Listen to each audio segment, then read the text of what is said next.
Hello once again, isang magandang araw po muli sa inyong lahat. Kamusta po kayo? Update po tayo, dito po tayo sa Pandacan area na kung saan magkakaroon po rito ng on-ramp, off-ramp ang Skyway Stage 3. Ito po yung NLEX SLEX Connector Road. So mapapansin nyo rito kabayan, sementado na no, yung mga poste, yung pinaka base no, nung nakarang punta natin ay puro bakal pa lang po yan, katulad nya no. So ito po yung update natin ngayon. So ito po yung dito po mag starting point ng NLEX SLEX Connector Road no, yung magkakaroon dyan ng off ramp, on ramp, mga minamahal nating kababayan.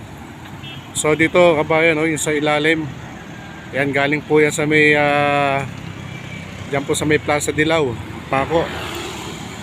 Napakagandang daan po yan no, shortcut to Santa Mesa, San Juan, Mandaluyong or Quezon City.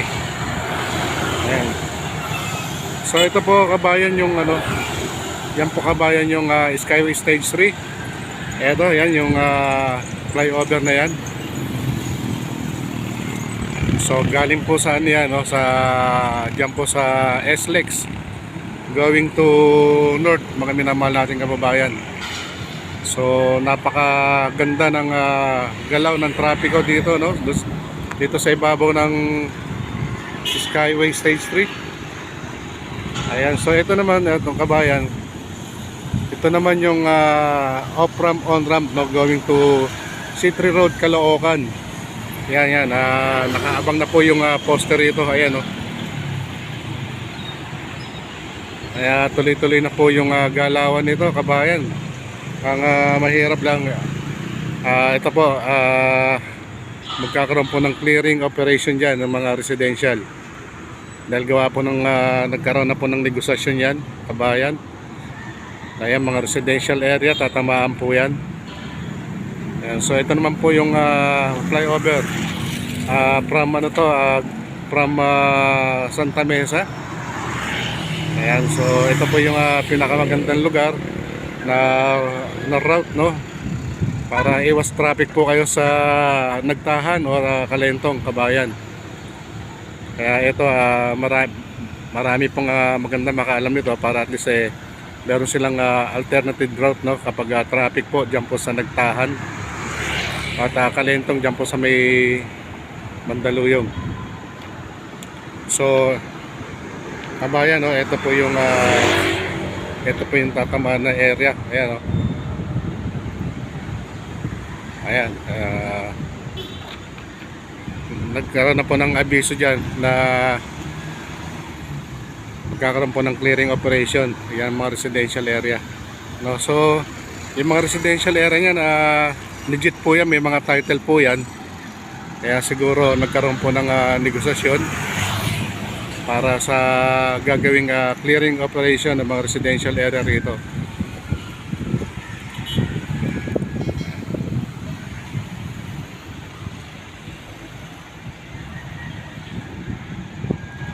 Kaya banda ron kabayan no, doon sa may Santa Mesa, may abang na po ron na flyover. Pagka nagalaw na po itong residential area na to, ay tuloy-tuloy na po yan. Dahil napakaganda po ng ano rito, ng panahon ngayon. Kaya hindi maabala ang pagtatrabaho ng build construction. Stable itong Pandacan area. So hanggang ngayon no, tuloy-tuloy po yung trabaho rito dito po sa Pandacan area.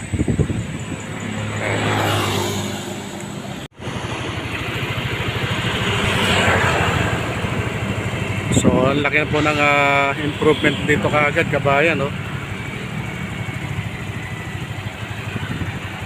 So dito po kasi manggagaling yung entry point ng NLEX SLEX Connector Road, ang off ramp, on ramp kabayan.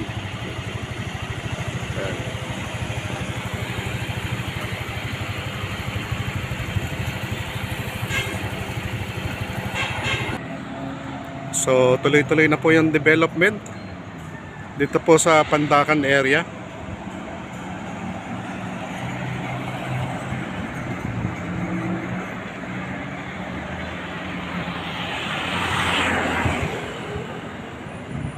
So yun nga po, ito yung mga puno na yan. Pagka na-clearing na po yan, makikita po natin dito yung galawan dito po sa Pandacan area.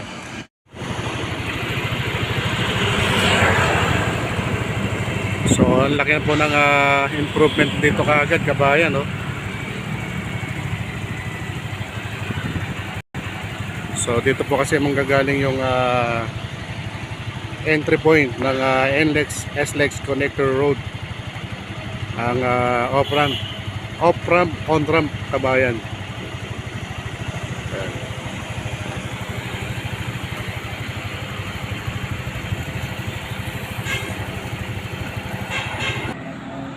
So tuloy-tuloy na po yung development dito po sa Pandacan area.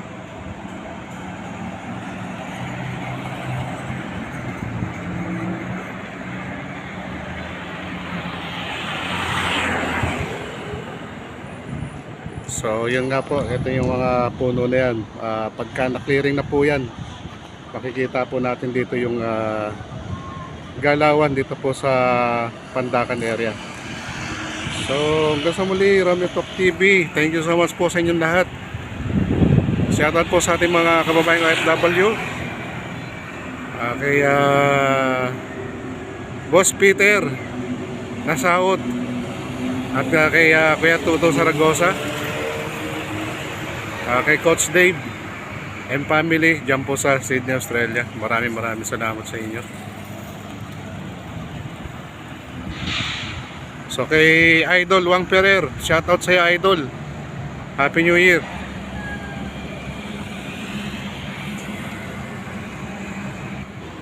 So ito po yung pansin natin ngayon, kabayan, na napakaganda na ho ng development, kabayan. Ito po yung update natin. Ayan, so kita nyo naman, tuloy-tuloy na po yung operation dito sa Pandacan area ng NLEX SLEX Connector Road. Ito po yung starting point. Ayan.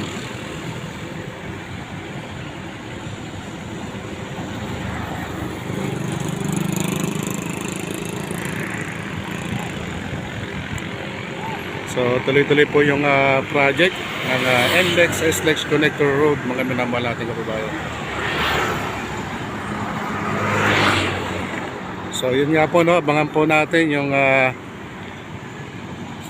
galawan dito. So manatili po kayo nakasubaybay sa ating munting channel, Romeo Talk TV. Taos puso po nagpapasalamat sa inyo. Ayan, saan man po tayo mapagdako, kabayan, ay mag-update po tayo kung ano po yung napapansin natin sa mga lugar na pinupuntahan natin. So maraming salamat po sa pagtitiwala ninyo. Ayan, kita mo, naka ano na, sementado na yung pinaka base. Yung susunod, ito naman, ayan, diba? Ito magandang ano to, no? Kapag na-clearing na po ito, makikita na po natin dito yung galawan ng clearing operation ng residential area. Dahil grabe yung mga puno rito, no? Ayan, kita niyo yung mga halaman, sayang yan. Pero talagang kailangan para mapaganda lalo yung proyekto, kailangan talagang na malinis yung area na to, no? Itong mga may mga puno. Ayan.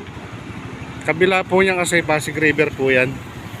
Yung kabila niyan, Pasig River po yan, kaya malamang yung area na yan ay magagamit naman po yan sa another project. So ang daming proyektong gagawin dito. Yung sa likuran natin, kabayan, ito yung dating PNR. Ito dito, kabayan.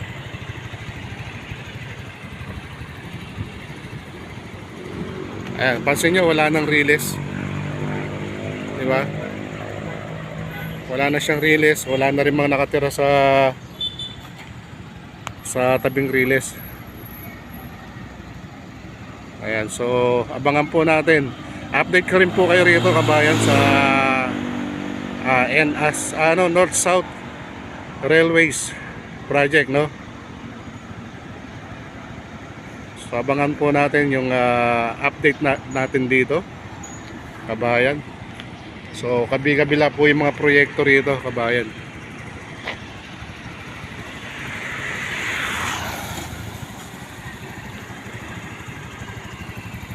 So once again, maraming salamat po muli sa inyong lahat. Romeo Talk TV, taos puso po nagpapasalamat po sa inyong lahat. Mabuhayang Pilipino, mabuhayang Pilipinas. God bless us all. God bless Philippines. To God be the glory. Thank you so much po.